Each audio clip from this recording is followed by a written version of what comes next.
Well, hello there, FC. Oh, shit. Hold on. Yeah, FCO shit. FCO shit. That sounds pretty apt. Yeah. Woo. Ooh. Third Degree, the Third Degree Net Podcast. Third Degree, the Third Degree Net Podcast. Third Degree, the Third Degree Net Podcast. Third Degree, the Third Degree Net Podcast. Third Degree the Podcast is brought to you by Soccer90.com. You can shop all the latest arrivals over there. They got cleats, shin guards, gloves, jerseys, sweatshirts, hoodies. I mean, you name it, they got it. All the stuff, US, FC Dallas, domestic, international. Soccer90.com. Third Degree listeners use code Third Degree at checkout. Get 20% off. Some exclusions do apply. Well, hello there, FC Dallas Curious fan. Welcome to the now annual, at least for the last 27 years, there's always next year episode of Third Degree the Podcast. Hi, I'm Peter, and yes, the trio is together once again in fact, we're all awake and ready to do this because it is the end of a season. Seattle Sounders 1, FC Dallas 0. Seattle wins the series 2-1. Dallas's season is over once again, as we've all come to, pretty much expect here in our little fiefdom of fun, or whatever we want to call it. I don't know. I don't know where I'm going with this. I'm just trying to mentally prepare for the next hour of discussing an end of another season, and I'm not doing a very good job with it. First, he is awake and alive and ready to go with a brand new microphone, no less. It's Dan Crooke. Howdy, Dan. I am awake. Hello. Listen to how clear you sound, sir. I love it. Wonderful. Are you kind of over the anxiety from the weekend? From the morning's game, that is? Oh, that's right. Since we last talked, your club has played my club, although you're a native and I'm a adopted, so you probably deserve something out of that game, if I'm being honest with you, sir. Jesus, yeah. Sorry about that. It's all right. It's all right.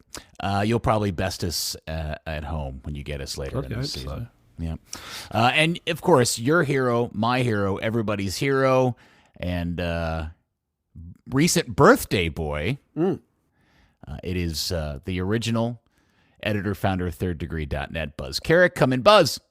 So, Peter, you're telling me that Game 3 of the playoffs has happened? I must have missed that game. I don't remember that at all.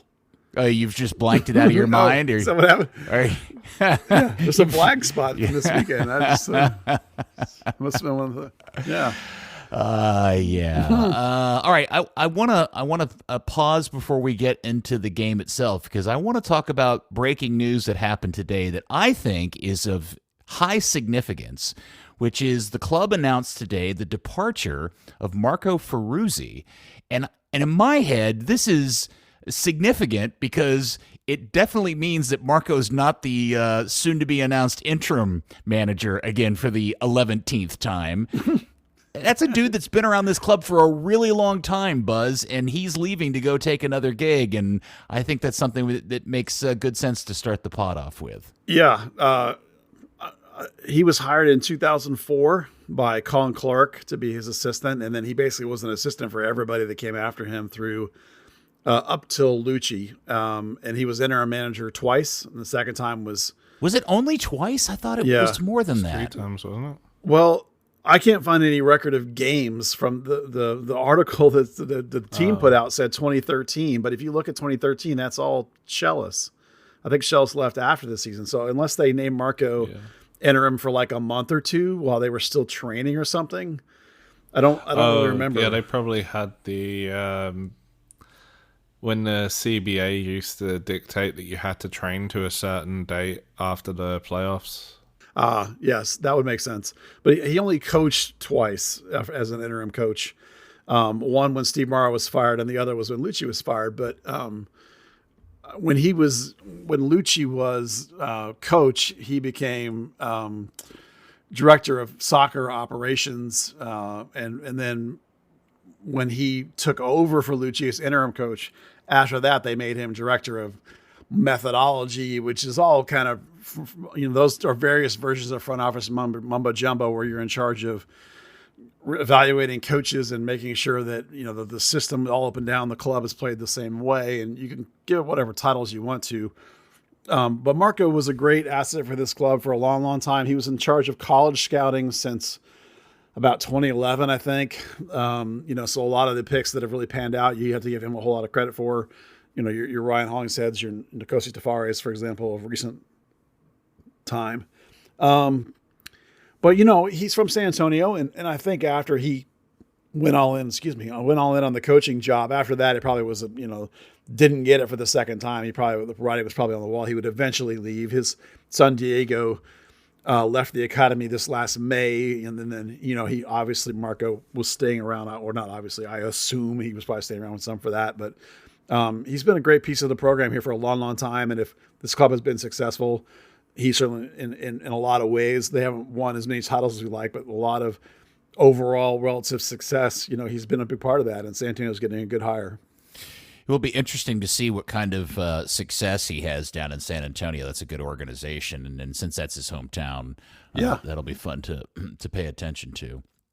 All right. Well, I thought that was, unless Dan or you have anything else you want to include about that, I just thought that was a big... I think, like Buzz said, the writing was kind of on the wall when he was interim coach. His last press conference after the win over Austin, he said, "Look, this is the job I want.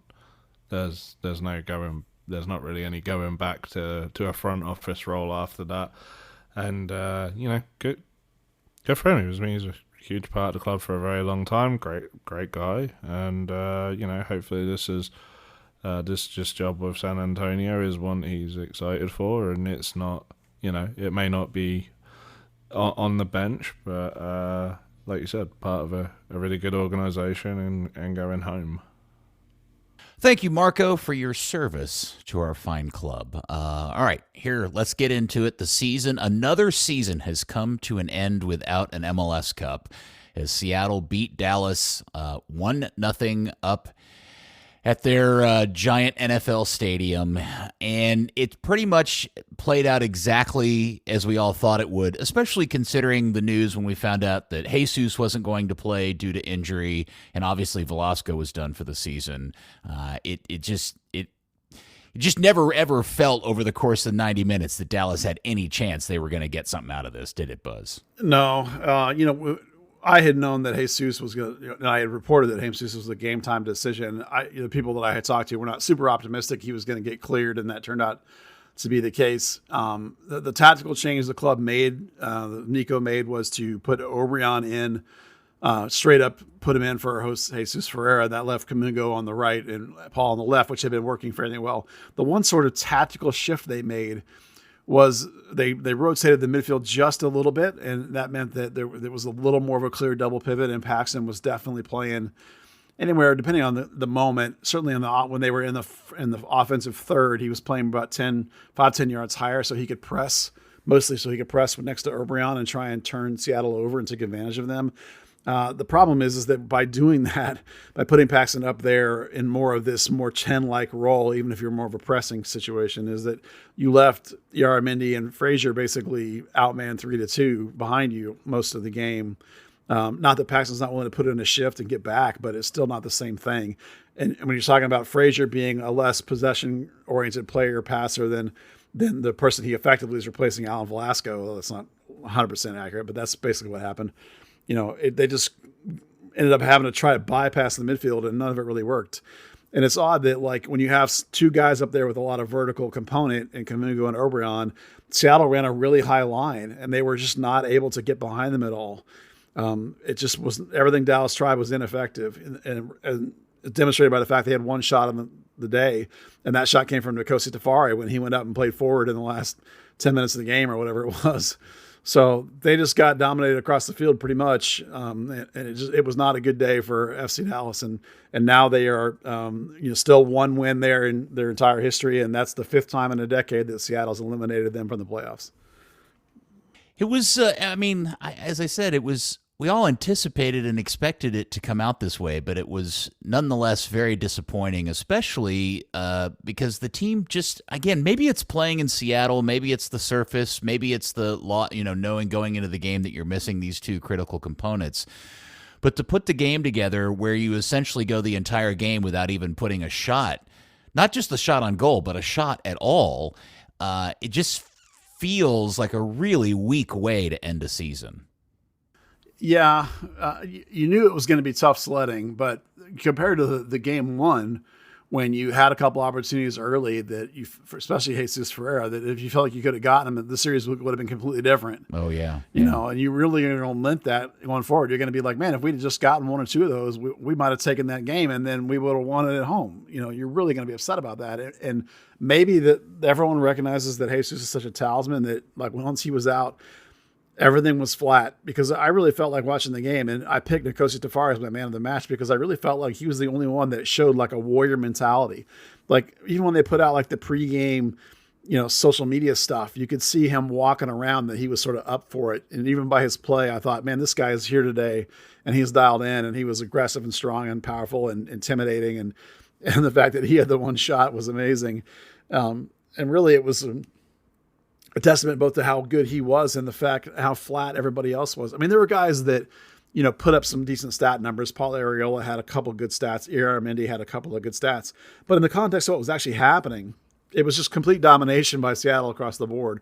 And I was really struck by, in this series, how bigger and physical Seattle is compared to Dallas across the board. When we joke about FC short, but over those 3 games, it was such a massive disparity that it really took a toll, I think, on Dallas. And it really takes a toll on the turf. And Seattle's aggressive anyway, like particularly at home. They really fly around. Whenever they lose the ball, they try and counterpress really quickly, and they get stuck in hard, as you would say. And when they're at home, the crowd's on the referee, the crowd's in their support. They don't get called for that very much. And they just stifled this game and shut it down and just bullied FC Dallas all over the field. Dan, you got any general overview, thoughts, reactions, feedback about the game you want to share? It went out with a whimper. It's frustrating when you look back at the first game. You can certainly understand why Paxton was in that more advanced role, given the pressing that created Dallas's 2 best opportunities in that first game. But you didn't have Jesus Ferreira there to get on the end of him. A bit of a disappointing one, especially watching certain Mr. Jimenez pull out of a 50-50, a goal behind in stoppage time. That's an Edwin Giassi level faux pas. As a fan, I mean, hey, at least Edwin Giassi just sat down and got off the field so someone else could get on it, Yeah, fair point. My real frustration with this game, Buzz, and this has been a bit of a frustration for a long parts of the season, and we've talked about the need for a better center back. And as good as Tafari was in aspects of the game, one of my concerns about Nkosi long-term in terms of national team call-ups and his long-term potential is his inconsistency in his ability to pass the ball more than 10 yards. And he and Sebastian were really, really poor at getting the ball out of the back. It's weird to me because Sebastian Ibeagha can neither pass the ball out of the back in a long distance, and he can't carry the ball out of the back. Tafari is pretty spotty about long passes out of the back. He can do it every once in a while, but what he's very clearly good at that I don't think we see enough, that I really hope we get to see more of, is him carrying the ball out of the back. That's a skill set I've only seen him do it a few times. He did it 2 or 3 times in this particular game, and I think the kid's got something there. Yeah, he definitely added that to his bag in the back half of the season. You're right, he is consistent with the long ball out of the back, but when he hits it right on the money, it really is decisive. You can think of the games at home where he's really broken teams open with that kind of play. I wonder if the turf difference in the way the ball releases could be a little bit of a problem there. I did notice when I was looking at the stats that Ibeagha had, for some reason, significantly more touches than Tafari did, and almost like they played out through Ibeagha for some reason, which is really weird because ordinarily you don't do that. So I without having gone to analyze tape, I do wonder if Morris was basically tracking Tafari and making it very difficult for them to build out through him, which is a pretty smart thing to do because, as we clearly demonstrated, Ibeagha with the goal is not a particularly great passer out of the back, and that giveaway is one of the worst.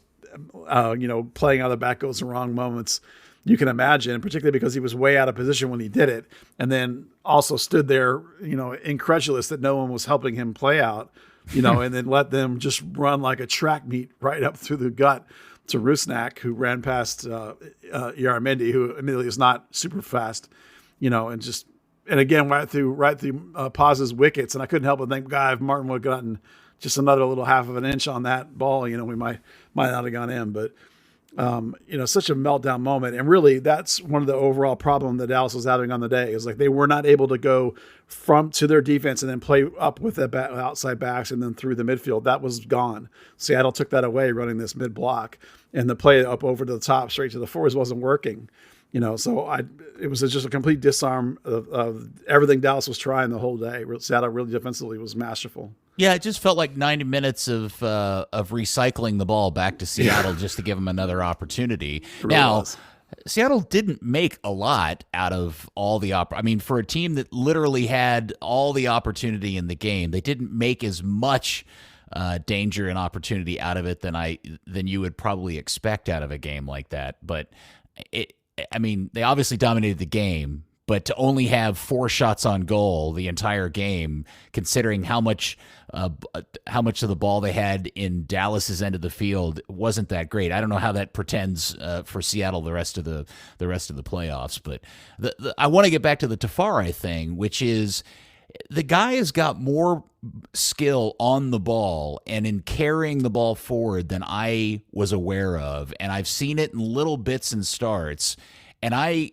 don't know if Nico is the kind of coach that would accept having a center back that carries the ball out and progresses it himself. I know that's not a typical tactical style, but there are people that have made careers out of that and done very well with it. And I just wonder if there's more to that. If he's allowed to do it, could really be a weapon for this team moving forward. Yeah, anytime you can line break, it's a positive, whether you do it with a progressive dribble or a progressive pass. I haven't specifically asked Coach Nico about that component. I will say that generally speaking, he's not a big proponent of people leaving their defensive position. Yeah, that's what I was worried about. Yeah, he's a big structure guy, a big shape guy. But at least in terms of the middle, Junko was 3 for 4 on take-ons. They're okay. And Tuamasa usually has 3 or 4 take-ons too. So they're okay with guys on the outside attempting that kind of stuff. Straight up carries is a different question. In this game, interestingly, they don't have Tafari written down as having more than just one progressive carry. Really? But, yeah, progressive. And he had 33 carries, but so did Ibeagha. It's the idea of dribbling past somebody is unusual. Now, it's very possible. Am I wrong? Did he not do that 2 or 3 times? No, I thought he did too. But maybe the defender's not close enough for them to score it that way. Because after you said it, I was looking it up to think, oh, you're right, he really did do that. I wonder how many he had, and it's just one. Yeah. Officially from FB Ref. That doesn't mean that you're not right. He also had multiple occasions where, and then, again, this is part, I think, in this game, because they were not able to get the ball to Frazier and Yaramendi, maybe because they were outmanned 3-2, as I mentioned, he was probably dribbling up through that line more than you might ordinarily, where he would ordinarily try and pass it. And that's probably why Ibeagha ends up trying to make that pass. He's trying to find guys that they're unable to find. So I imagine that those things are responses to the game situation. I agree with you. I did like it when Ibeagha did that. I would like him to do it more because there's been... You mean Tafari? I'm sorry. Yes, Tafari. I would like him to do it more because you remember he did that against LA Galaxy. There were 3 plays that he cut off with intercepts where he then took the ball and dribbled up, and one of them was that great through ball to Bernie where he dribbled up closer to midfield. So a lot of that is just confidence from him, when he feels like he's it's good on the ball. He is now repeatedly beaten defenders or midfielders and move the ball forward with the ball at his feet, and that you just don't see a lot of that in this league. And yeah, well, he's approaching, but is not yet to the peak of his career. He still has a couple of seasons, I think, to where he can progress. And coach and other people have talked about how there is still room there, and hopefully that'll be one of the next phases of his game is improving the passing out of the back in terms of consistency and also distributing a dribble out. That'd be nice. Well, when we're spending 5 minutes talking about a center back carrying the ball forward and progressing the ball and taking the only shot of the game for the team, that pretty much encapsulates just what a crappy game overall it was for everybody else. And I don't know how much time or detail we want to get into it, Dan or Buzz, but it just... we've seen this every season in some way, shape, or form. It just feels like another way to end an FC Dallas season, unfortunately. Yeah. The thing that annoys me the most about this game is that the line of subs, we're going to have to go for it. Who do we got? And it's JJ, Jesus Jimenez, and it's Dante Sealy. Now, listen. And the answer, Ansa, who, by the way, between the three of them have a combined 1 goal on the season. Do you know who the one out of the 3 scored the goal? I'm going to guess it's Dante. Dan, you take a guess? It was Ansa. It was Ansa. Yeah. Oh, was it? Okay. He had a goal and an assist, I think, in back-to-back games, and then kind of just fell off the face of the earth.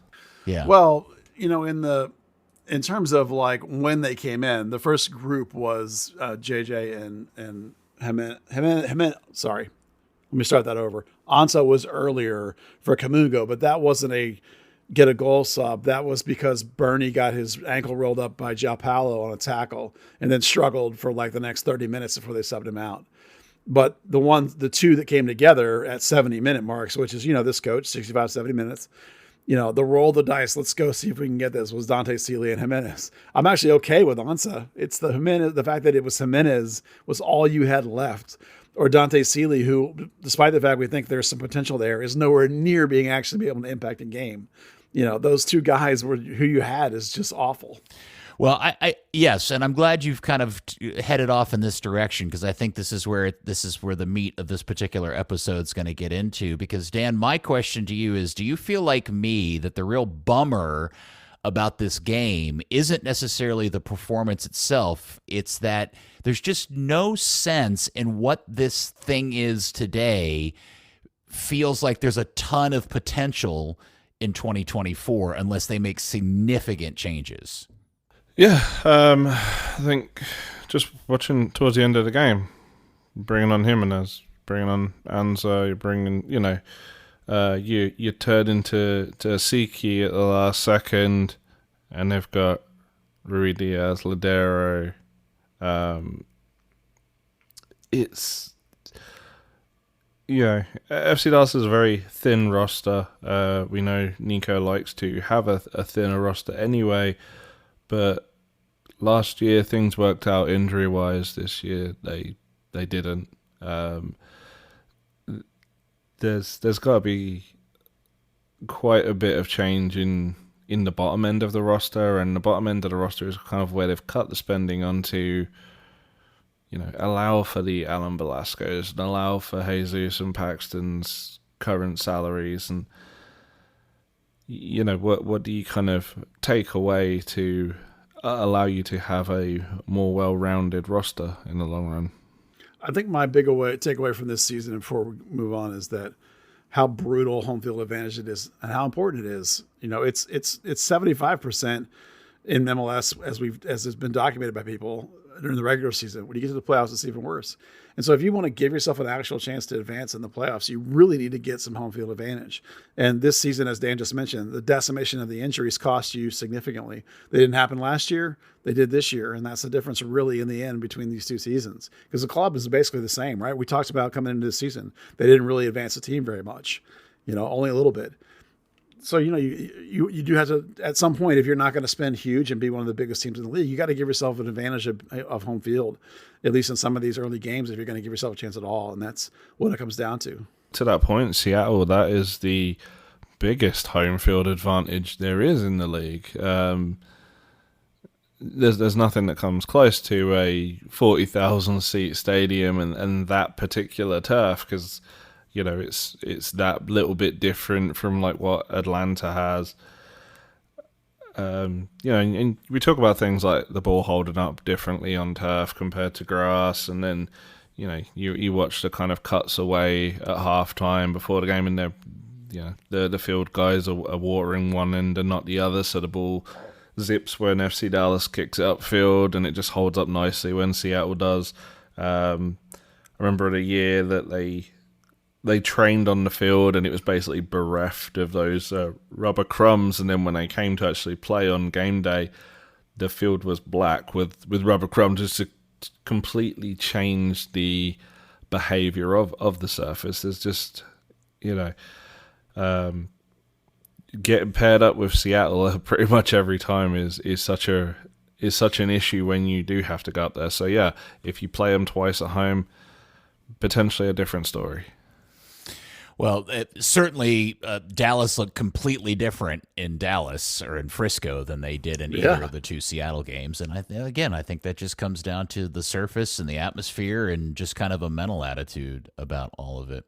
Yeah, everything that affects the regular season home versus away gets ramped up even more under the pressure of playoffs. Yeah, and the other thing to think about and the differences between the roster construction differences between Dallas and Seattle is just consider that Seattle's two big stars, their version of Jesus and Velasco in many ways, it feels weird to say it, are guys that are sitting on the bench in Ladero and Ruidiaz. Those guys aren't starting anymore. And so they're I think, at least on paper, their backups have been starting for this team for a while and performing and turning out results. And so when they need to go to the bench, they can throw those two, big names on and really help them move a game along. And I think that to me, when that's the difference there. And I think the biggest, most alarming thing out of this season is that when Jesus Ferreira went down, you couldn't even call on your literal number 9 to take his place to start the game. Yeah.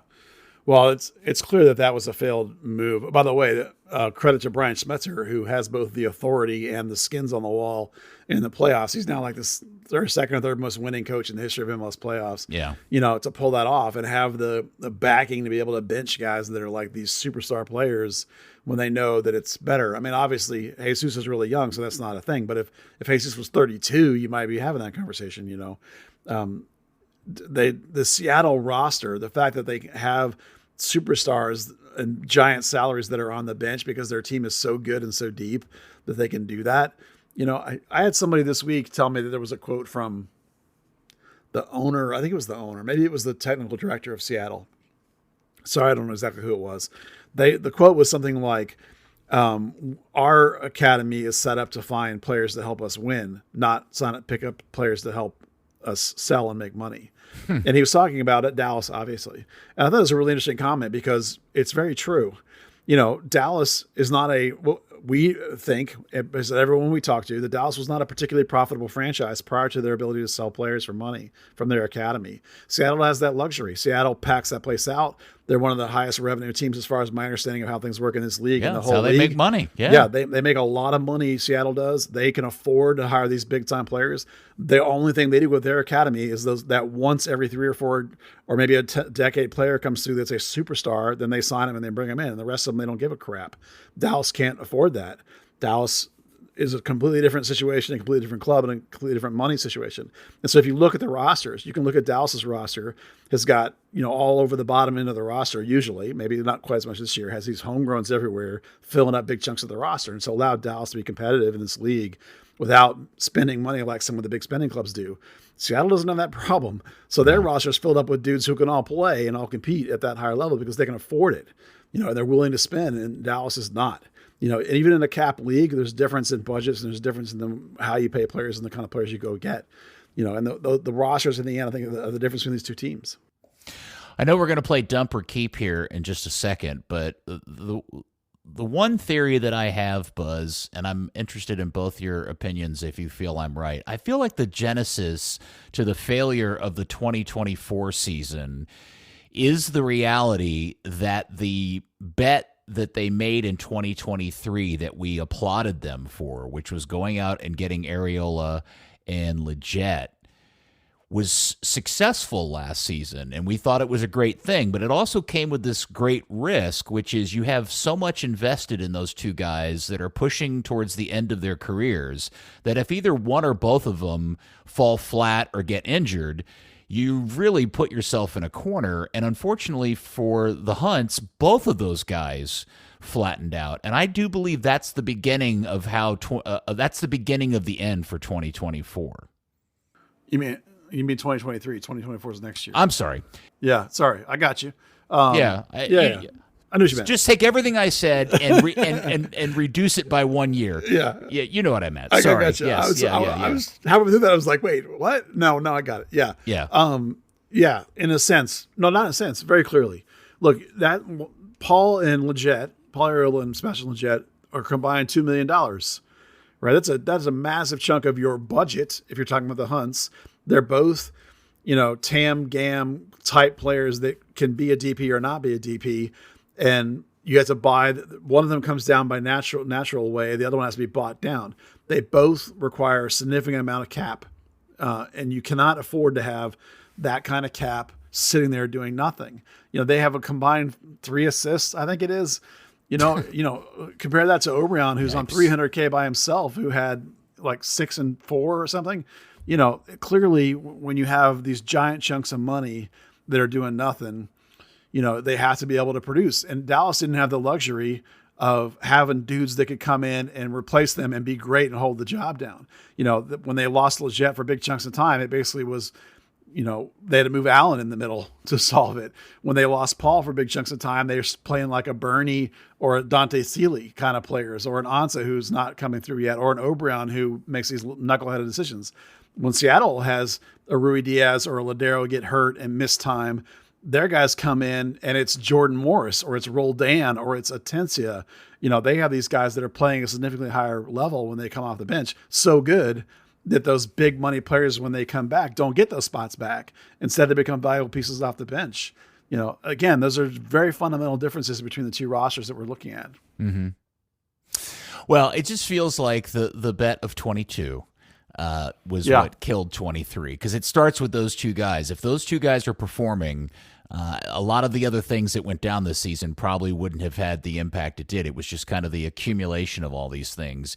And what I get frustrated by in kind of the recap and debriefing of the season, especially at the national level, is all of this discussion about all of the injuries that Dallas dealt with this year. And to me, it just feels like that's letting the front office off the hook a little bit, because there was things they could have done or prepared for that would have lessened the injury situation if they had made different choices or done some things differently. Well, the biggest thing I think is Nico's desire to play a shorter roster, which backfired on him.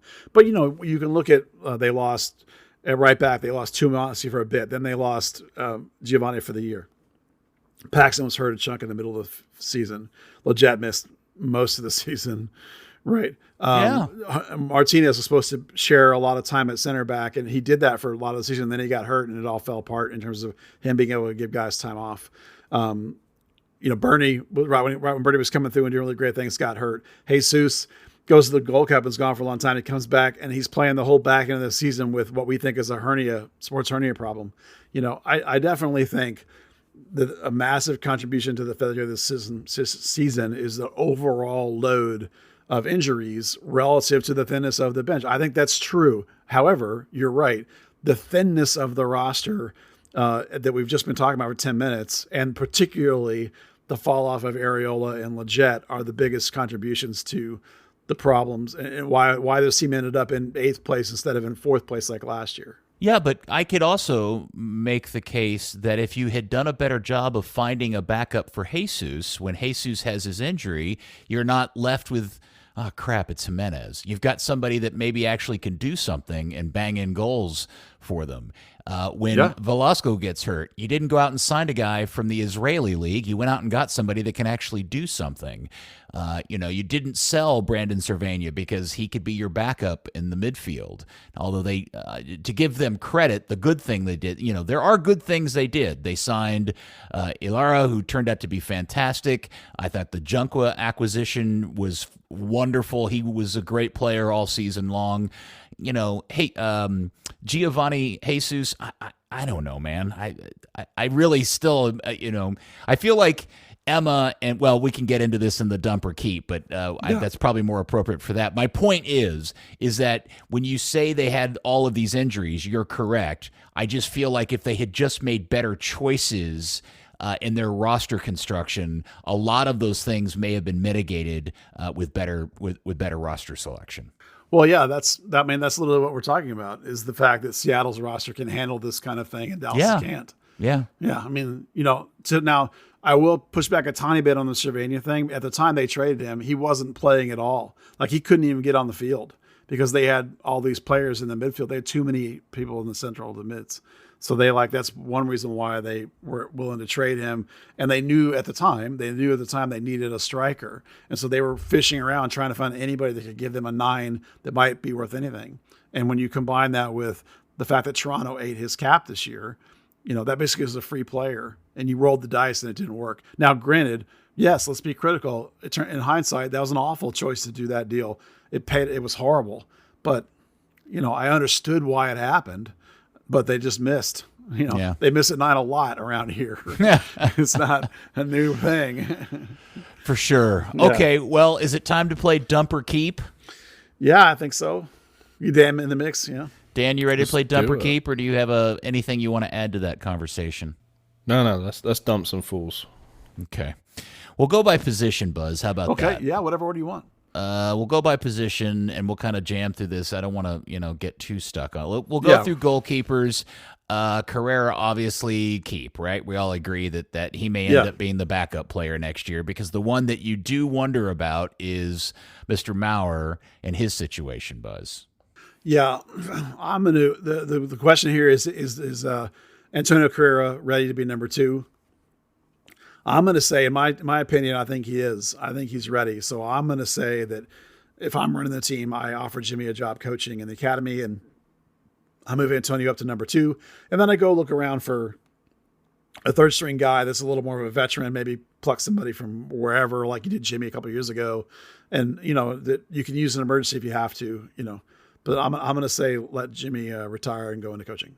Dan? I'm going to kind of actually steal a line from you from when we spoke last Wednesday, and you said the only thing that kind of prevents that is the idea of, would it benefit Antonio Carrera to go out on loan and get regular first team football rather than just sit on the bench?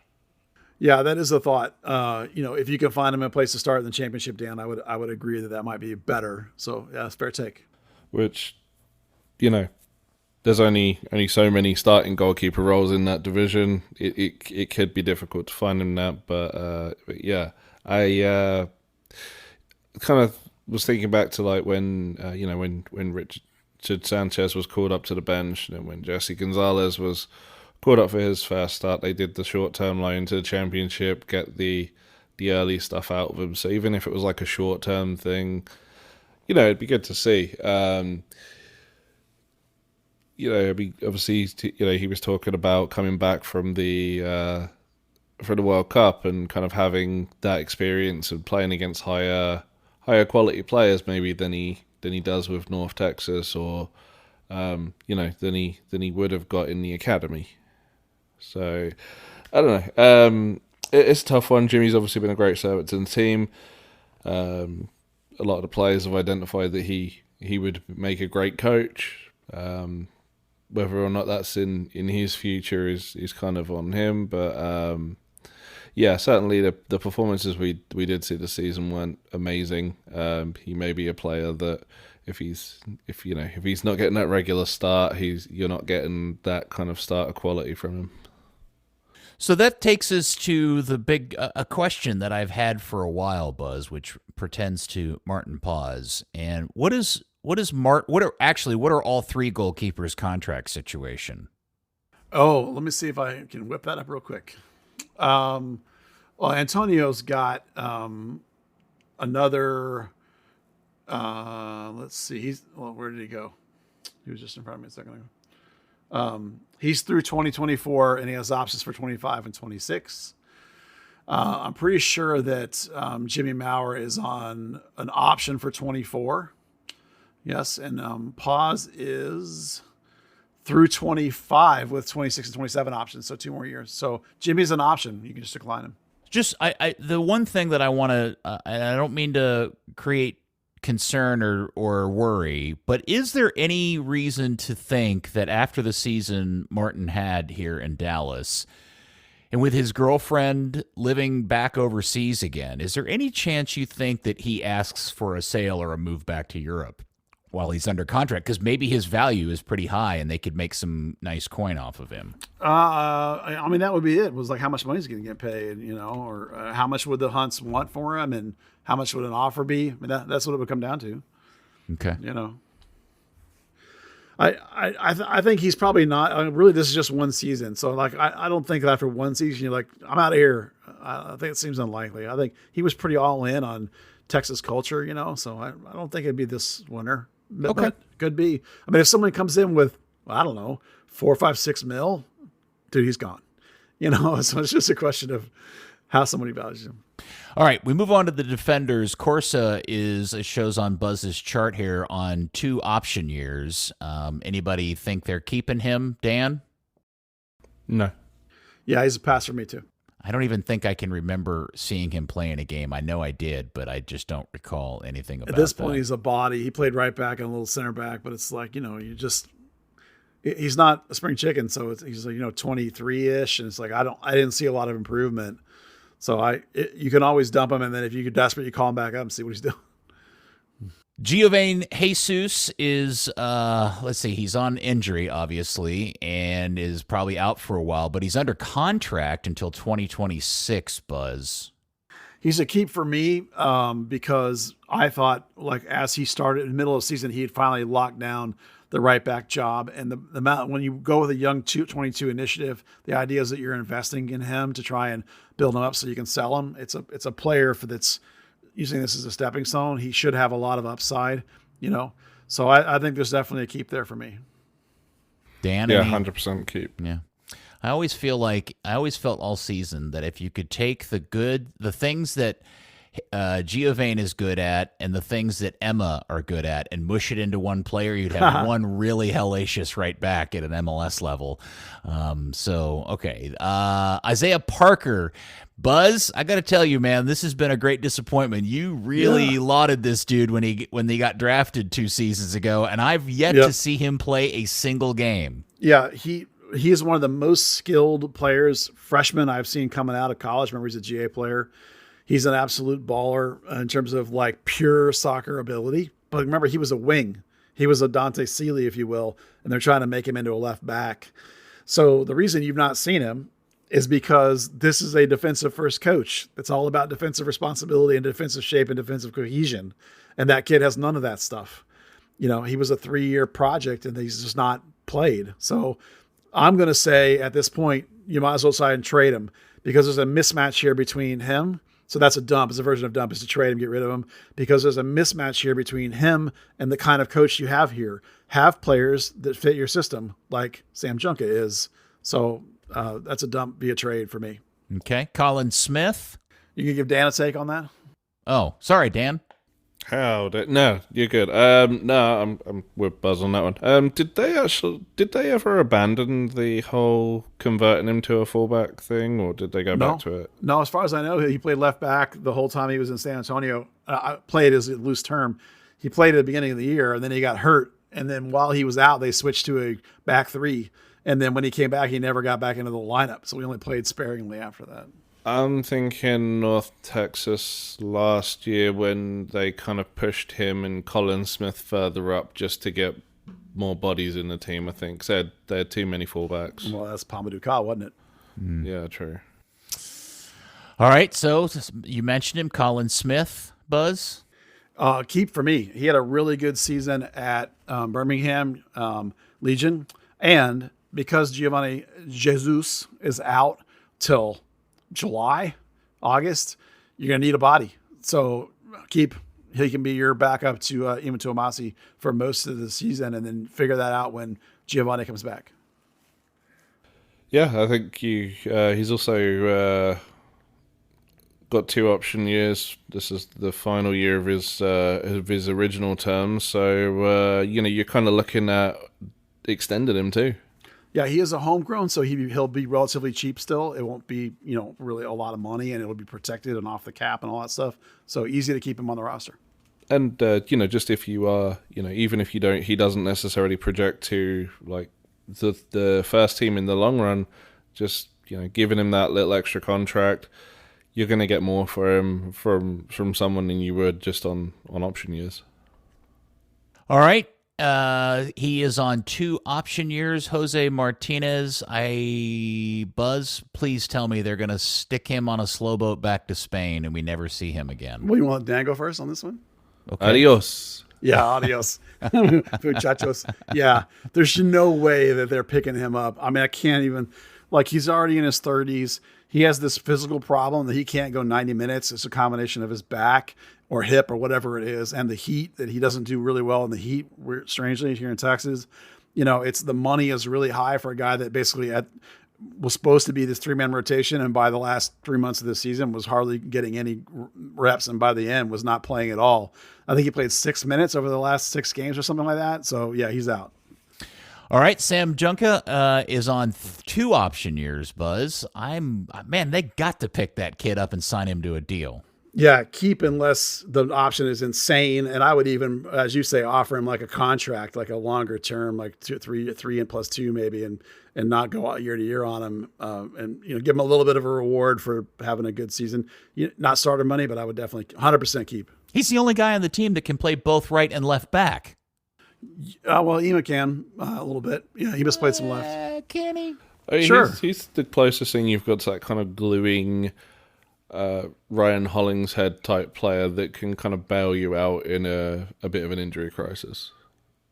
I just feel like Emma may be a better right back than Sam is a left back, but if you needed somebody to play both of them, Sam's skill sets probably are more equitable across those 2 positions than Emma's is. Yeah, I mean, Sam likes right back better, but Emma played a lot of left wing in college. So, okay. And he can play forward, or not forward, but he can play further up the field. He can tuck inside as a centre back. I mean, guys, just coach's dream. Junker, you mean? Yeah.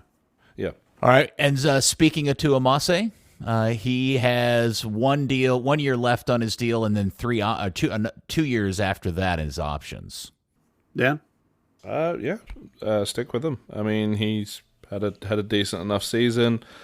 I think the Seattle away, the first leg of the playoffs, I think he was one of the only decent performers on the team by the end of the game. Yeah, keep for me too, especially with Giovanni hurt. He and Colin Smith for me are going to be the right backs going into the season. And then again, you solve that problem, that log jam, when you get to that part of the year where Giovanni Jesus can actually come back and contribute. Because remember, just getting in training is not the same as actually being game ready. That takes a long time to come off a knee. So definitely keep him. Maybe him and Giovanni can have a baby, and we can have that kid in the academy here real soon. Oh my gosh, babyface Nolan Norris is next on the list. I mean, come on, that's a keep. You know, the weird thing about Nolan Norris is that this is a player who is so good that they signed him as a homegrown, having no idea where he's going to play. Like, they don't know yet what position he's going to be. Like, he just went and played in the Pan Am games, and he started every game and played 90 minutes in every game at left back. With Dallas, they tried him as a center back for a while. He's gone out to North Texas and played center back and been great. They tried him as a 6 a bunch. They've tried him as an 8 a bunch. They don't know what he's going to end up being, but they know he's really, really good. So they signed him and they're going to keep him. So, at this point in a kid's career, is that a bad thing, though, Buzz, that you don't yet have a sense of what his primary skill sets or his best position is? No, because in Nolan's case, they felt like his physical maturity is not there yet. Mm-hmm. I know he's 17. I don't know what he is, 17, 18. He's around that ballpark. Maybe he might He's be 19. teen, Buzz. That's all. Teen. That's all that matters. Yeah. So between now and 22, you don't really know how he's going to fill out, how strong he's going to be, how tall he's actually going to end up. He's probably pretty close to as tall as he's going to be. Yeah. But you just kind of waiting to see how he develops, how his game develops, how it alters over the. You play in the midfield or not because he's a really exceptional passer. I mean, you remember Dan and I talking about at the beginning of the season, he was the best passing center back on the team. He's a good enough passer that he's a good player in midfield. So you just kind of see where it goes. Nothing wrong with riding it and using him in various spots. Maybe he's a Ryan Hollingshead for you that can play like 8 different spots over his career. We'll see. No reason not to keep him. He's a really great player. No objections there. Oh, no, my Dan? God, no. Yeah. No, I'm talking to Dan. Oh, to Dan. No Sorry. objections. No, none whatsoever. Okay. And one of the benefits of having a Spanish coach, right? That's kind of the Spanish development path, is not knowing where a player's going to actually play until they're, past into their 20s almost. Yeah, I should add that no one's concerned about it. Like, no one's over there gnashing their teeth inside the club like, oh, my God, we don't know what to do with Nolan. It's like, no, they're playing him all over the place to see what happens, Next, Mr. Farfan, who has 2 more years on his current deal. Well, that's a keep, obviously, although there was some rumors lately that some people are interested in Belgium or something, but whatever. The thing is, though, is that back-to-back seasons, they played him again, this massive minute load, and again, at the end of the season, we start to see cracks. And this season it happened in the playoffs instead of happening with 5 games left. But they have What was his injury that kept him out of the game? He hurt his ego because Roldan baited him and tricked him. I don't know. Oh, okay. They said he was hurt. I have no idea I can't refute that he was hurt. But the problem is that the performance lags a little bit at the very end of the season, and it's not his fault. It's the coach's fault for playing him too many damn minutes. So once again, they have to reduce this, and it's ridiculous when you have Sam Junka, who's very serviceable, very solid player. Just start him more and give Farfan some breaks. It doesn't have to be 30 games difference, just a little bit.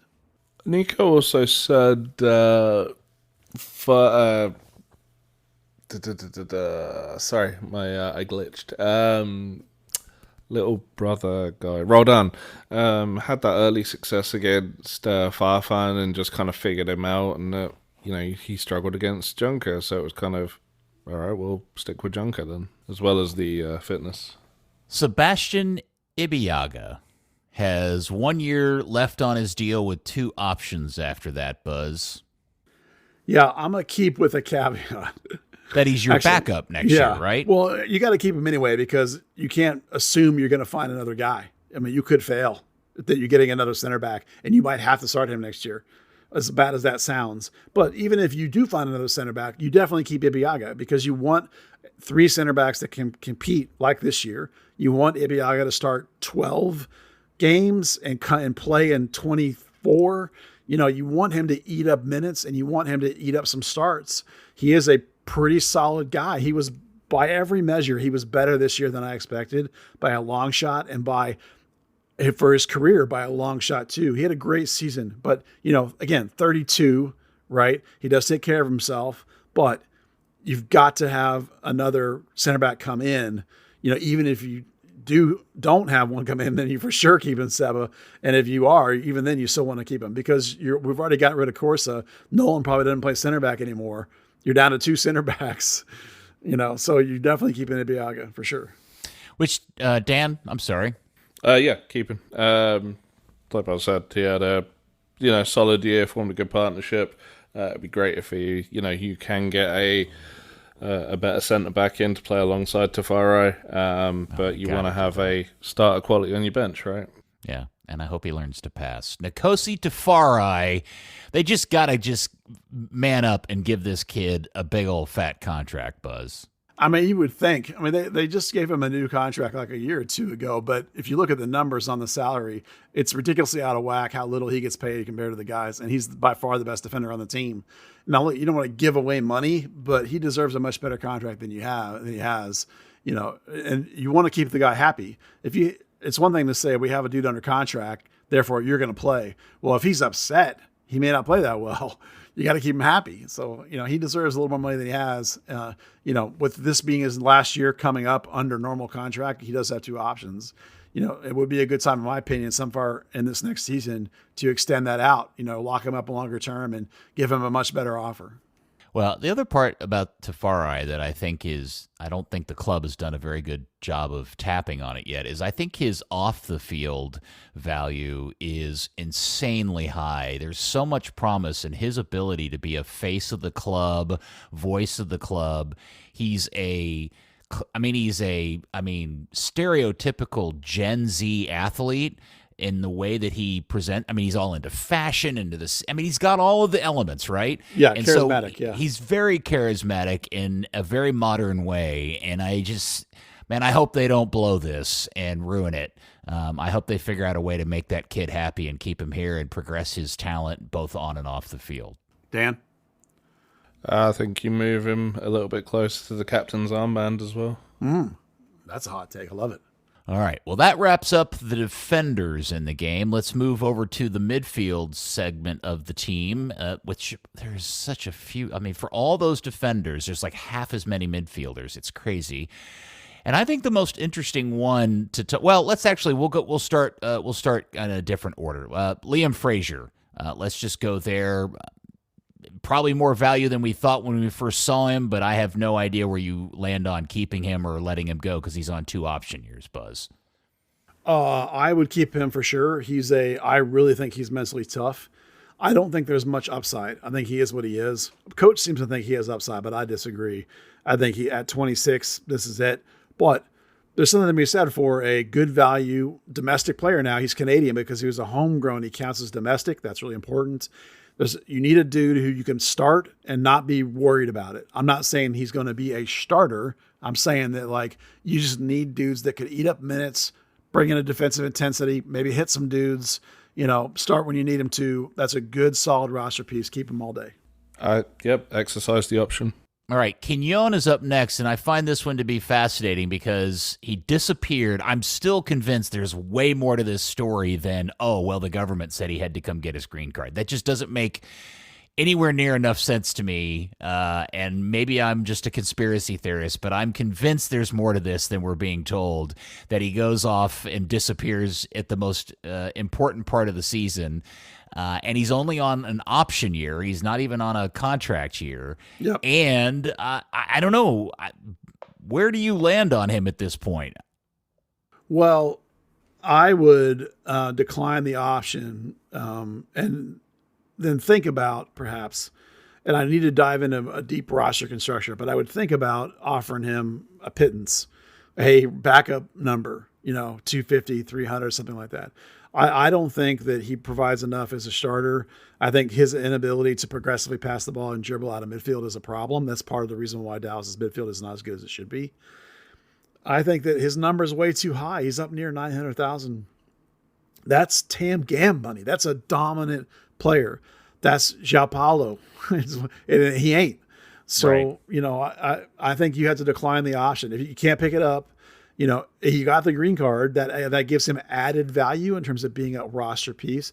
But at this point, at 30, he needs to just be a roster piece. If he wants to be a roster piece, okay, let's talk about it. But it's definitely dump for now, and maybe even dump no matter what, and just, have fun, go home and enjoy your family in Argentina or whatever. But, I would consider a bottom roster filler feeder kind of role for him if he would be willing to take it, but he may not be willing to. Yeah, decline the option, and I probably wouldn't say a pittance, but a below $250,000 deal, or around that area. He doesn't qualify for free agency, so you have his MLS rights, even if it's like a trade bait for someone that's just looking for an experienced midfielder. The green card obviously does make re-signing him far more attractive. But at the same time, Liam Frazier's just come off the back of a few really good games, and that suddenly can make him a little bit more expendable than when he was keeping Edwin out of the team. I feel like if he went through the hassle of getting his green card, his intent is to stay in the United States, and there may be some trade value, and he could probably get a better deal with another club that feel like they could utilize him. So it won't surprise me to see them decline his option and then ship him off somewhere else. Yeah, you can't pick it up. The money's too high. But like when you get into the end of season, as Dan said, he's not a free agent, so you got reentry drafts, things like that. If he clears that stuff, you own his rights, blah, blah, blah. The green card makes him more attractive. So you're right. He, as much as anything, he does that to make himself attractive to stay here in the United States and play for other people, whether it's MLS or something else. Mr. Nsebling is up next, and he's on 2 option years. Yeah, it's done. Thank you for your time. You were fun, but good luck to you. When you're the bottom player on the roster and you only made the bench because they ran out of other people, when the coach loses faith in you, when you're 25, going on 26 years old, and you're still an international, that's a bad place to be. It doesn't matter how cheap you are. So that's it for me. He's done dump. Yeah, it's weird because I feel like last season he was a guy that we all were led to believe Nico really thought had something, and then it just never blossomed. Yeah, there was a little run there where coach had some confidence in him, and he does do some good things. He gets more assists than a lot of guys in the same role. But then he had that catastrophic game where he was directly responsible for 2 goals in the first 20 minutes or whatever it was, and he basically never played after that. It's like, when you do stuff with the coach loses faith in you, particularly when you're in the bottom of the roster player who's really on there because the coach had faith in you, you're in trouble. And when you're not a kid anymore and you're 25, 26, that's it. You go play, have fun in the USL Championship. Start there, enjoy your career. Still a great life. It's just not going to be here in Dallas. Yeah, right there with you. And like I say, turns 26 before the season starts. So, if we talk about, coach speak and how they always talk about mental development is kind of around 24. Even though he's only a couple years into his career, technically he's one of the older players, and there are just better options at centre mid, younger options at centre mid, and yeah, sorry, thanks for your time. Good times were good, but this is a business. This would be much more entertaining if we disagreed on any of these, but I have a feeling we had a mild disagreement about the importance of Facundo Quignon, ever so slightly mild. Yeah. Okay. Splitting hairs. Sebastian Lletget is next up. He's got 2 years left in a deal and a 3rd option year in 26, and I think he'll be 47 by then. I would entertain calls. My gosh, yes. Yeah, if it would be very, very difficult to move him because, and this is the thing, a lot of times people are like, just trade that guy. It's like, well, if you think a player sucks, so does everybody else. Right. So, in like the contracts, it was, and by the way, in the second round, let's be very clear, the second round of the contracts information that came out, that number went down quite nicely. It went down to where it should have been. 2022 Sebastian Lletget, great. 2023 Sebastian Lletget, horrible. So I would entertain calls. I'm not going to say dump him, but I would definitely be willing to listen. Okay. Dan? Yeah, you've also got a way up, a guy that's in his 30s and coming off a season that had a few injuries. Absolutely. If he's available to be trade bait and someone wants to take the gamble and have a guy, I mean, he is a leader. He is a very skilled passer, a very skilled player, fairly versatile. There is absolutely space for him in MLS rosters. It's just whether FC Dallas is one of those. You look at his contract and realize he's in here for 2 more years, and you think, man, if we had 2022 Lletget in 23, you'd feel really good about it. But since you got 23 Lletget, those 2 years look awfully painful. If 22 form comes back, he would start more than Paxton. Paxton would see the bench a lot. Which takes us to Paxton, who has a contract through the year 3000 because he is a homegrown. Yeah. We're not moving Paxton, are we, Buzz? No. No, we're not moving Paxton. Paxton is still pretty youngish, but he's getting close to being what he's being. The injuries are for sure a thing. He's got old man walk already. I love the kid, but they have to. I think you cannot start him every game. Like, you need Leggett to come back and be decent, because you cannot start Paxton 30 games. He can only play 2 out of 3 or something like that, and avoid turf and stuff like that. When he's on, he's still a good player. He's still a really good player, but he's never going anywhere overseas for sure at this point. The only way he's going to move is if somebody gets a fire under him about him being like the answer. But is that who's going to be that? Think he's that for them in MLS? I just don't see that happening. So yeah, it's a keep for me for sure for him. Even more than Leggetti's a keep for me. Keep, great leader. This was supposed to be the bounce back year after the 2 years after surgery. And yeah, absolutely. Towards the end of the year, put in some phenomenal performances. But yeah, like on Wednesday, we kind of stood there and watched him kind of hobble over to a kid that wanted an autograph, and it was, walking with the knees never quite straight and the back's hunched over, and it's like, oh yeah. You're gonna hate your 30s. Yeah. Well, I love Paxton because he gets stuck in and he has the balls to wear that mustache out in public. And he wins his 50s. And boy, does he. And that takes us to the big question of the next season, because I think this is really critical to having any hope for 2024. It starts with them getting Larramendi to stick around for a full season. And it's funny because I think it was today or yesterday he kind of posted on social media his thanking for the fans. It was today, yeah. And it didn't actually, it kind of left a bit of vagary as to what his intentions are. Yeah, if you read it, it doesn't. We're hoping, of course, that there's like a lost in translation kind of bit here or whatever, because what he literally says in the tweet is, we didn't get that best result, but I'm happy to have met this group of players and these fans. Thank you all for your support this season. So that sounds a little vague, a little like, oh, it's nice to have met y'all. See you later. Right. So like all of us in the Discord, of course, are panicking now that maybe he's thinking, nah, too hot, too much work, too much flight, travel, I'm out.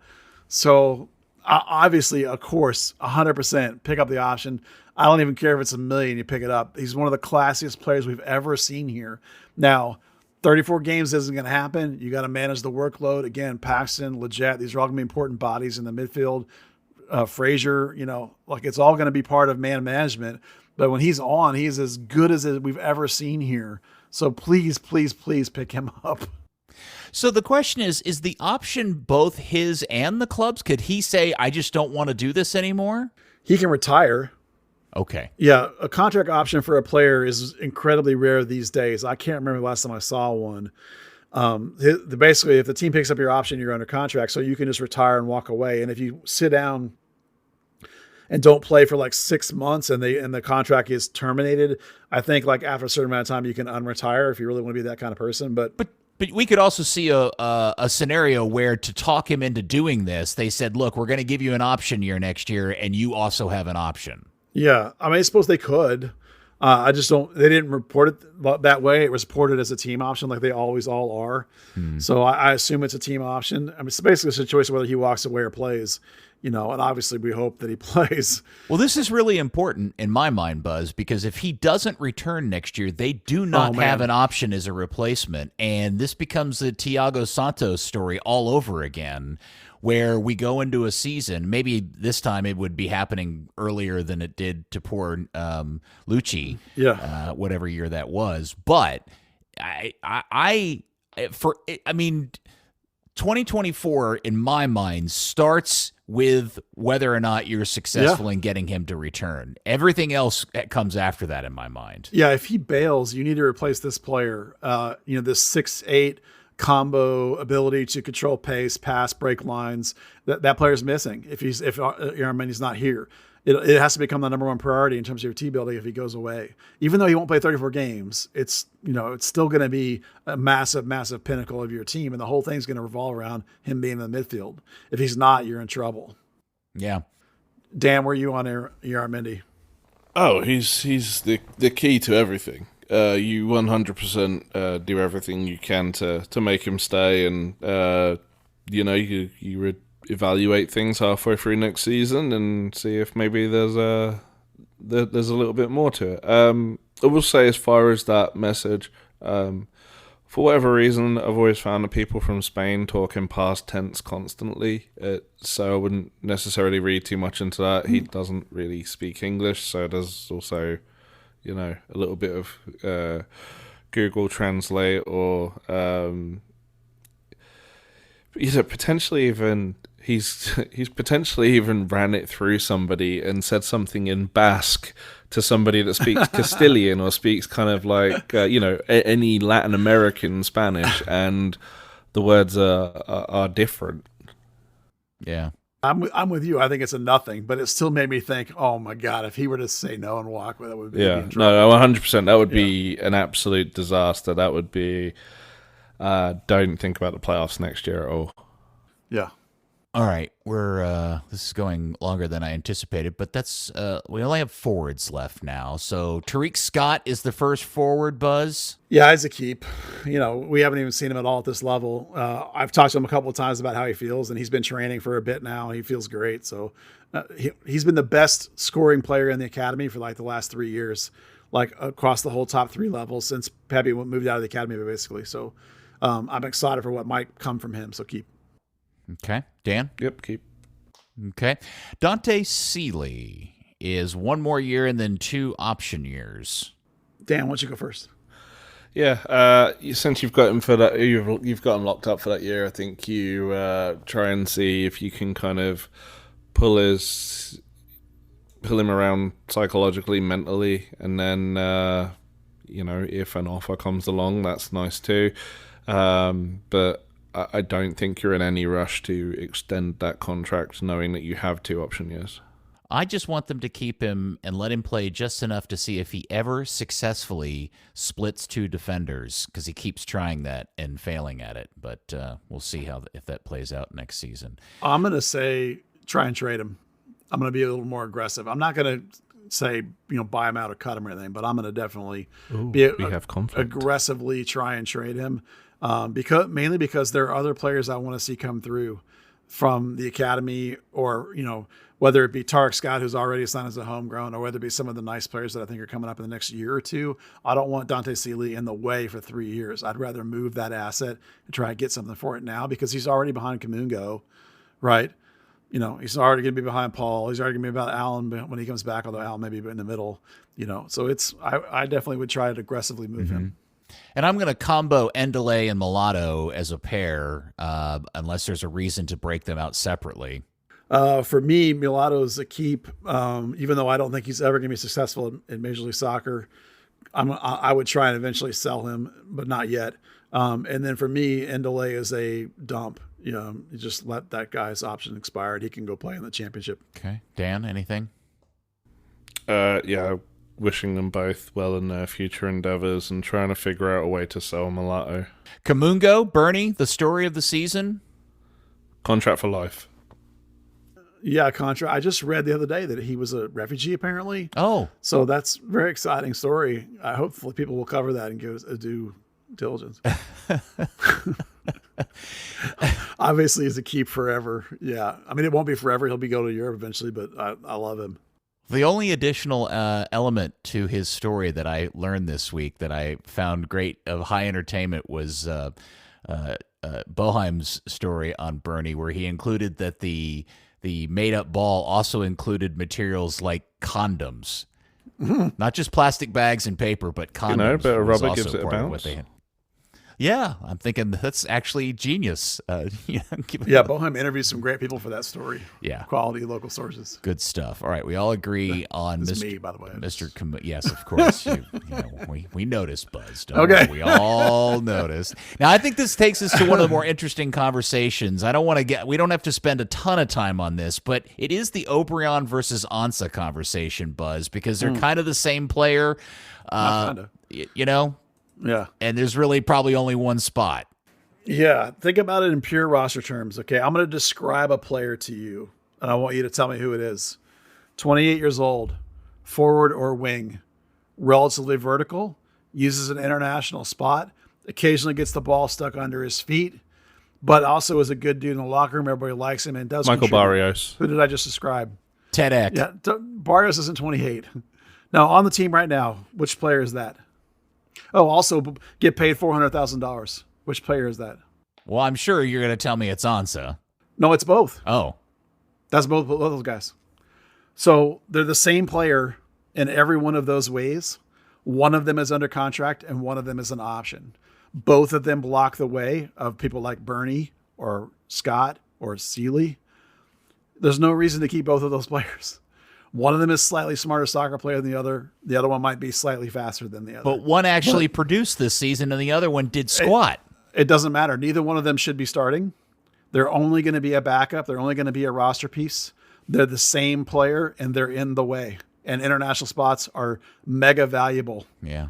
So there's no reason to keep both of them. You only need one of them. One is under contract and one is not. It's not like I think one is better than the other. It's simply this thing that they're the same player. So Ansa's here and O'Brien's not. It's easy. Yeah, but I'd rather keep Cowbell versus Traffic Cone. I'd rather keep Ansa just because he just now got here. And there is that delay that happens, and coach keeps raving about him. Okay. And O'Brien, we know what O'Brien is. O'Brien is O'Brien. He's not going to, he's like, he's been here forever. I mean, likable guy, but like, does keeping O'Brien make you any better next year? Well, I don't think keeping Ansa makes you any better next year. But you don't have a choice on Ansa. He's under contract. Yeah. Oh, no, I get it. Maybe you could trade them both and actually do a job and find somebody else to help bolster depth on this team, especially at wing. If you think a player sucks, who's going to give you anything for them?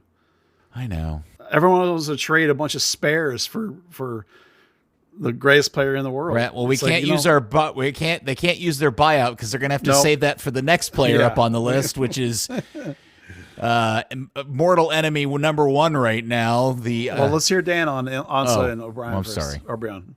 Dan, you know, if the contract situation was equal, I would rather keep O'Brien, but like you say, it's an option versus a tied down contract and a player that probably no one's coming in to trade for. Yep. Okay. Well, everybody's got the stink eye out for this next one, which is Jesus Jimenez, and I'm just assuming at this point because of his contract situation, Buzz, they're going to be forced to buy it out because he's got a year left and an option year, and just give him a stack of cash and say, go back to where you came from. You don't even miss it. Yeah, you have to buy it out. Yeah.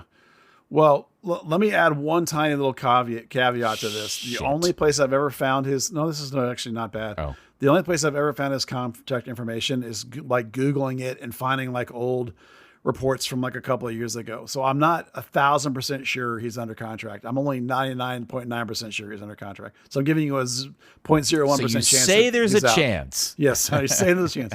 But yes, the trick is that it's not just that he was not anywhere near worth the money, 0 goals on 1.2 million or whatever it is. The problem is that Toronto paid his cap hit this year, and next year they're not. So it's his whole salary will come onto your cap and handcuff you a DP number because you'd have to make him a DP or buy him down. So it's doubly cost prohibitive that he hits your cap. So there's just no way. It's like you cannot keep him. You have to buy him out, or you're coming back with exactly the same roster you have now. You won't be able to afford to add anybody if you keep him. Well, I hope they find him $1 million for pulling out of that tackle. Yeah. They can't do that. Dan, anything to add on to minutes? No, nothing positive. I mean, just think about this. In the long line of absolute failures of number 9s in this club in the last 10 years, you think about Coleman, you think about Cobra, you think about Hara, and you think about, who was the Brazilian with Jetterson? Jetterson. Jimenez arguably may be the worst of the lot of them somehow. Well, I mean, here's the thing. Hara did a lot right. Wasn't scoring. Coleman did a lot right. Wasn't scoring. Cobra did a good bit right. Had a knack for scoring. David Teixeira, fantastic player, just for whatever reason it didn't work for him. What has Jimenez done? Jetterson, the joke was that he never played. He had that one. I think he had that one assist. Did Jetterson even cost half of what Jimenez did? I don't think he cost anything. Yeah. I don't think Jimenez ever did anything all season. I'm not even sure I remember him making a good pass, Buzz. Well, when he first, early in the season, there were a couple of games where they played him and Jesus Ferreira together in a two-striker system, and his movement was good enough, and his positioning was good enough that he created enough attention that Jesus got space and was able to do a couple of good things. It was like a 2-game run where that happened. Then he got but then he got hurt, and then we haven't seen it since then. And, he's provided no value anywhere. There's even some games recently where he had to play in the average model. It looks like he's playing Carlos Valderrama and standing in the center circle. And he's a 6 because the whole shape is moving around him and he's not running up and down the field. Yeah, he's stealing money. So, all right. Yeah, it's good riddance. At this point, it's obvious what has to happen. And the only problem is, are the Hunts going to buy out another contract or not? Because remember, they did it last year with the dude they got from Can Orlando. they take that 1.2 million and build a trebuchet big enough to send him all the way back to Spain? No, that's a long throw. He would only miss the target anyway. Yeah. All right, Paul Arriola's on the same deal Leggett is on. Keep. He's captain. Maybe check with the Galaxy again, see what they want to do. But I'd keep him. He's still young. He's only 28, so it's he's plenty of time for him to be good for a few more years. He just needs to figure out what happened this year, and I think it's all the off-field stuff. To be honest with you, well, some couple injuries, but mainly it's all the off-field stuff. He had all that chaos in his life. I think he'll get it dialed in. I think he'll be fine. Okay, Dan. Yeah, got married, kid on the way. It's kind of the nightmare season, right? I mean, yeah. The thing I liked about it is he had a bounce back. He came back from the injury. He had a great performance against Seattle in the home game. Yes, the first game, absolute dog shit.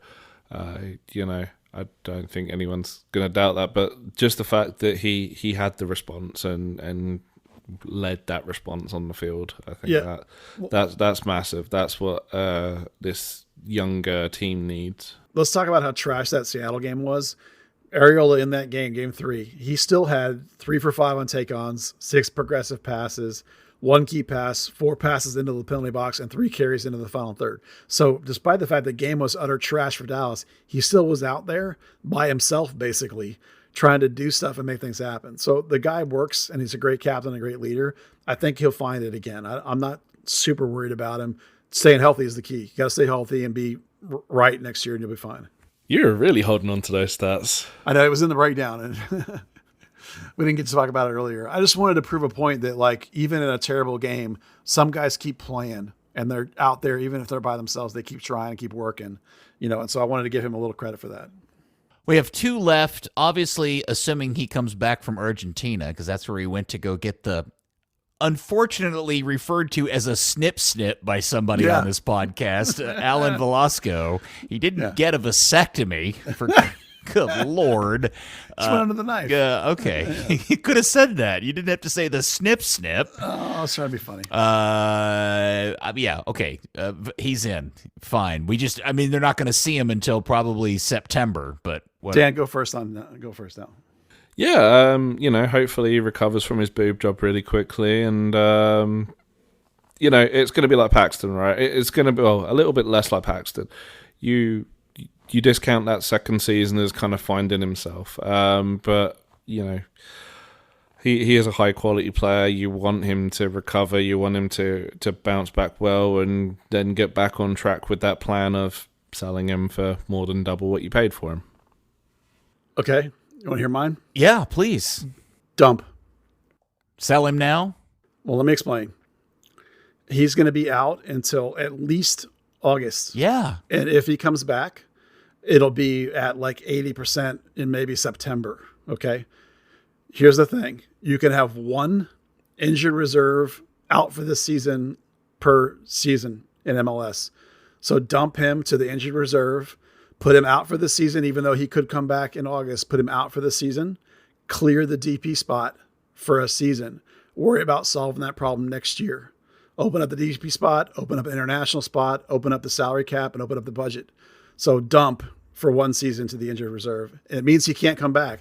Like, he'll be out for the year no matter what if you do it, but do it, because if you don't do it, you're playing with a handicap next year. So you loan him to like a team in Argentina for his comeback. Well, you could loan him out. You could let him play for North Texas a couple of times to get his feet underneath him. You can loan him back home, let him go for Independiente for 10 games at the back end of the season. Whatever you need to do, don't sacrifice 2024 just because you're keeping Allen on your books long term. See what I'm saying? No, So, along with the Larramendi story, this Velasco thing is a huge problem for this club because big. Yep.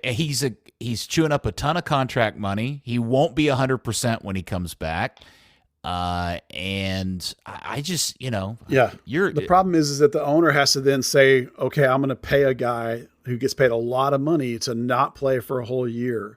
And you have to make him understand that it doesn't mean we don't love you, that we're putting you in unable to play for an entire season. That's a young kid. He may struggle with that emotionally, but it's important to not sacrifice next season. DPs are way, way too important in this league. You already had Paul Arriola being a DP when maybe he shouldn't be, for in terms of impact. So you can't have two DPs not being impactful. And maybe you need to have a chat with Andre about that one. Well, hopefully they thought of that.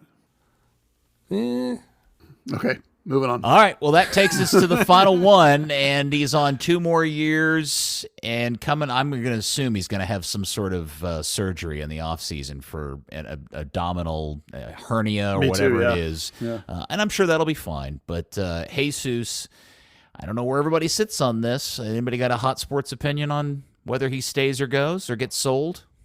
Well, I would keep him, obviously, but there's always the potential that he could get sold. But I think that the back half of this season will have reduced what anyone would offer him. And so even though what someone might offer him is a lot of money, it's not going to be anywhere near what the Hunts value him at in terms of their willingness to sell him. So he's going to be here next year, and they should keep him. Over the years, as his contract starts to wind down, the amount that you'll have to pay to get him will become less because of that time frame, unless he continues to play amazing soccer, particularly if he does it for the United States, and then the price will go up. So he'll be here next year. Yeah, he's got to get fit first. No one's buying a player off the back of a surgery before they've even come back. They wouldn't get through a medical. So yeah, he'll be here, and like you say, they've got to recoup some of the potential lost value on that kind of cold second half of the season. All right. Well, that's the entirety of the roster, and I'm sure in an upcoming episode we'll get into kind of like roster construction for 2024. Thomas Roberts. But here's the thing. There's one more thing dangling out there that we haven't discussed yet, and I'm regretting the fact that this is coming at the end of the pod because I'm worried that a lot of people stop listening at this point. No, we haven't done kit talk. Because I think this is an equally interesting question, and this comes from Mr. Bogart. And maybe we want to save this for next episode since we've already gone well over an hour, is the fact that we are learning that both Nico and his staff, much like Oscar Pareja and his staff that we've been talking about for a while, are out of contract for the 2024 season. And I think that poses all kinds of crazy-ass questions, Buzz. I don't think it does. I've talked a lot about how, even like a month or two ago, Dan Hunt was raving about both of these guys to me, and they talk about how we got our guys, we're good, we're this, that, and the other. And their minimum standards make the playoffs, which you did. They'll be able to look at the injuries and know that was the problem and all that kind of stuff. I think they'll make some adjustments to how they do things. But I think both these players will be here. Both these coaches will be here, and TD will be here. I've had... Oh, that's right. Zanata, by the way, is also out of contract. That's the other one I didn't mention, according to Tom Bogart. Well, given that Zanata is out of contract, it's not surprising that the coach has a contract that matches that. And if you look at the roster, you can see that there's a group of players that matches that same window. But I've had multiple conversations with both these guys, and they're moving forward and they with plans as if they're going to be here. They're making decisions, they're making plans, they're making moves. They're out there doing things as if they're going to be here. Neither one of these guys has done something fans may not like what they do, but the point I always try to make is put yourself in Dan Hunt's shoes or Clark Hunt's shoes, right? They brought Zanata in to make money. His reputation for buying, selling players. Bogart talked about this today too. He's doing what they want him to do, right? Nico was brought here to make the playoffs and fix the defense. He's done both of those things. I think those guys have met the standards for which their job was outlined for them. So I think they'll both be here next year. That's my fast answer. Can I be the grand conspiracy theorist? Yeah, knock it out. Is there any way we live in a world where they don't get re-signed because they're going to announce the return of Oscar Pareja and crew? No, because you can't talk to Oscar yet because the Orlando's still in the playoffs. So you even if Clark wants to bring Oscar back, he can't even call him until after Orlando's eliminated. So they wouldn't have that in their pocket. Okay. You'd have to sit around and wait. I'm not saying that they won't do this because the contracts don't run out to the end of the year. So you have time. You certainly could do that. Okay. Yeah. You just don't think it's likely.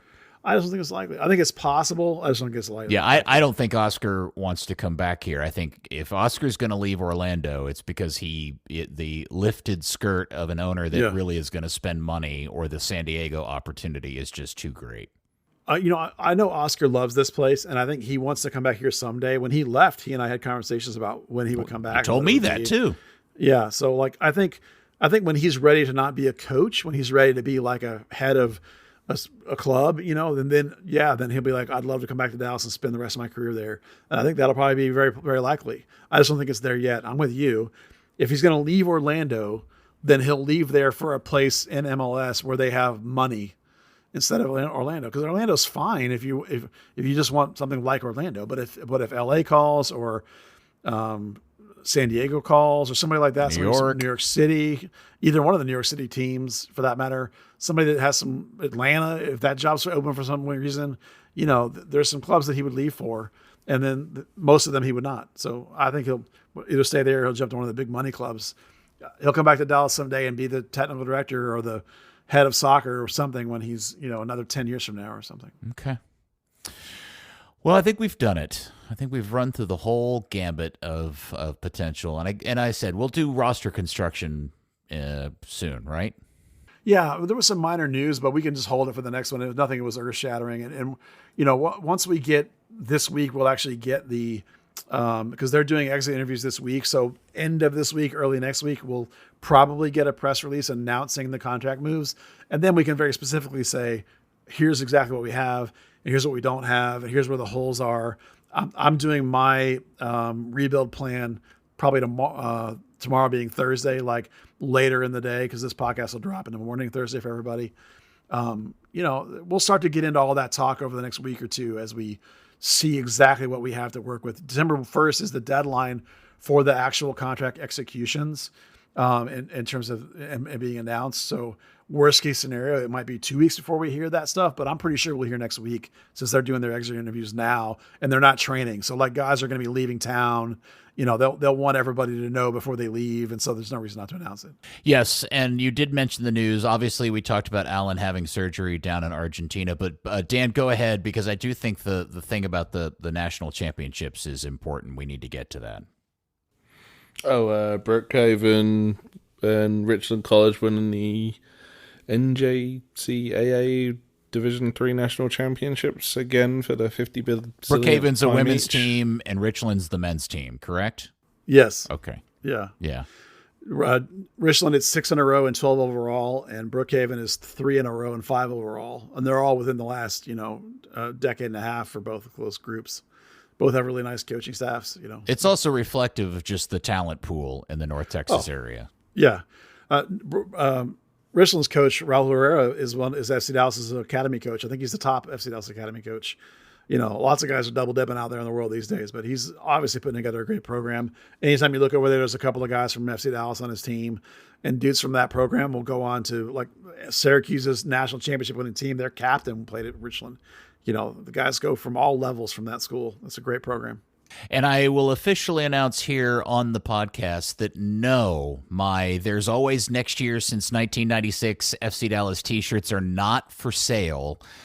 because I do not need a Clark Hunt cease and desist letter at my doorstep. I don't need a Hunt goon on my doorstep cracking bad on me. As much as I would love to make and sell those shirts, I don't think that's a good idea. But you could misspell the FC Dallas like you did and put "There's always next year." Maybe, yeah.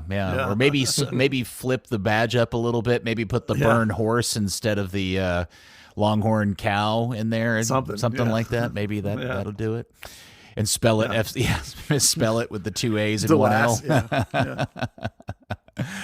All right. Well, boys, as they say, or as we always say here, there's always next year. Yep.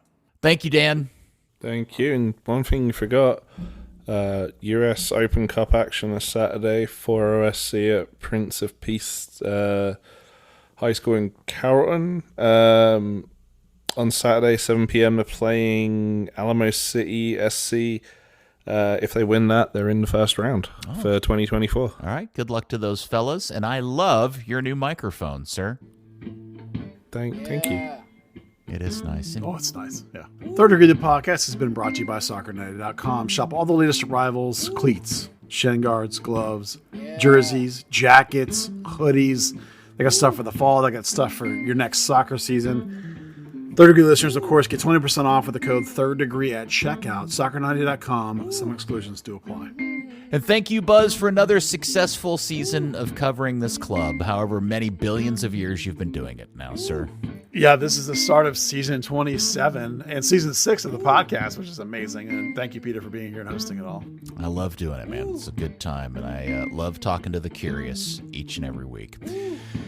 Thank you, FC Dallas Curious, for sticking with us all season. We'll do our best to entertain you and keep you informed over the course of the off months, and we will be back next week, right, Buzz? Oh, yeah. Okay, next week on another episode of Third Degree, the podcast. Jesus Jimenez, 2024 MVP. Good Lord, no. Grief. I almost hurt myself. Third Degree, the Third Degree Net Podcast. Third Degree, the Third Degree Net Podcast. Third Degree, the Third Degree Net Podcast. Third Degree, the Third Degree Net Podcast.